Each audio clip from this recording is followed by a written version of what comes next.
Assalamualaikum, salam sejahtera, salam manis, salam ukhuwah, salam mafakat Johor.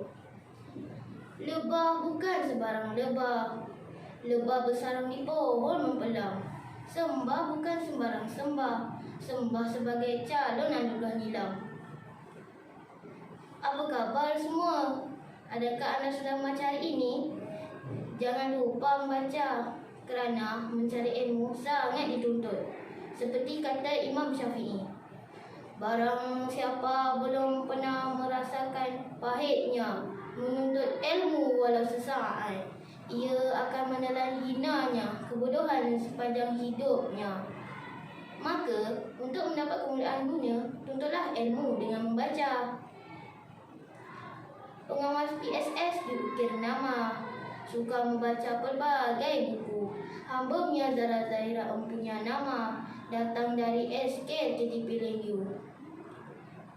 Hadirin sekalian, saya merupakan pengawal pusat sumber sekolah dan juga merupakan ahli jawatan kuasa SLB, iaitu student leaderboard di sekolah saya. Selain itu juga, saya turut memegang jawatan penting dalam Kelab Persatuan Bahasa Melayu dan Pergerakan Puteri Islam Malaysia.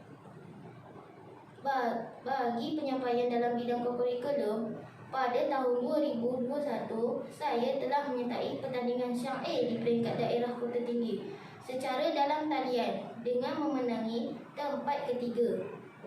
Dalam bidang sukan juga, saya sangat aktif dengan memenangi emas dalam acara 100 meter perempuan dalam kejohanan olahraga sekolah saya, sekaligus melainkan saya mewakili sekolah saya ke peringkat daerah Kota Tinggi. Selain itu, saya juga merupakan salah seorang penulis cilik bagi buku antologi cerita kanak-kanak bersama 50 kawan-kawan sekolah saya yang lain yang masih dalam proses penerbitan. Seterusnya, bagi bahagian kedua, saya akan memulaskan sebuah buku yang bertajuk Mat Kilau Pahlawan Terbilang Melayu Faham, ditulis oleh Syed Mahazir Syed Ibrahim dan diterbitkan pada tahun 2022. Buku ini mengisahkan seorang pahlawan bernama Mat Kilau. Saya memilih buku ini kerana tertarik dengan filem Mat Kilau, Kebangkitan Pahlawan yang saya tonton baru-baru ini. Tokoh perwira yang berasal dari mungkin Pulau Tawar Jerantut Pahang ini bangkit untuk menentang penjajahan British pada penghujung abad ke-19 hingga beliau menjadi buruan, kemudian menghilangkan diri dan muncul semula pada tahun 1970 ketika berusia sekitar 122 tahun. Di mana bumi dipijak, di situ langit dijunjung. Kesetiaan beliau dalam perjuangan menuntut kemerdekaan negara sangat disanjung hingga ke hari ini. Jaga agama, jaga keluarga, jaga negara. Jangan sampai bangsaku tiada negara. Demikian amanat terakhir beliau kepada keluarganya. Bagi bahagian ketiga, saya memilih soalan nombor 1. Saya menyokong pernyataan ini mengatakan bahawa kemusnahatan kualiti alam sekitar berlaku disebabkan sikap manusia yang tidak mempunyai nilai murni dan tanggungjawab terhadap pemeliharaan dan pemeliharaan alam. Contoh yang paling mudah kita lihat, adakah dalam setiap rumah di tempat tinggal kita mengasingkan sampah-sampah dan mempunyai tong kita semula? Tentu tidak, bukan?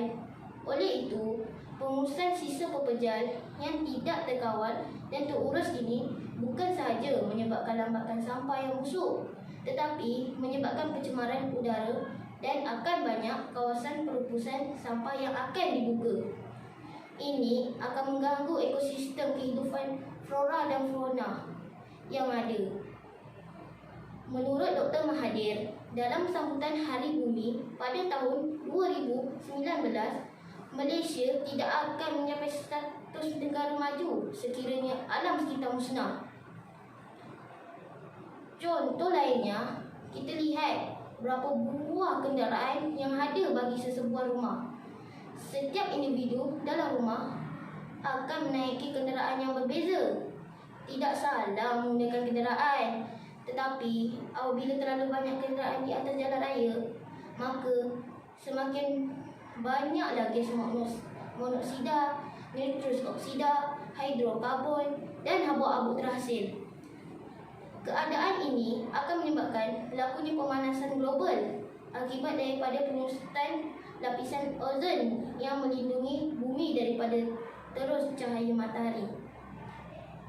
Menurut Ishak Jaino, dalam kajian pada tahun 2010, peningkatan suhu dunia ini telah meningkat sebanyak 2 darjah dan telah menyebabkan banyak negara mengalami kepanasan yang melampau, dan ia juga turut dirasai oleh Malaysia. Selain itu juga, sikap manusia yang mementingkan diri dengan membuang sampah sewenang-wenangnya juga menjadi faktor utama berlakunya pencemaran. Bahkan di media-media masa telah banyak memamparkan kesan-kesan daripada tangan rakus manusia. Sebagai contoh, banyak hidupan laut mati akibat termakan plastik yang dianggap obor-obor. Hal ini selaras dengan kenyataan yang dikeluarkan oleh Berita Harian pada 2019 yang menyatakan bahawa tahap kesedaran alam sekitar rakyat masih rendah.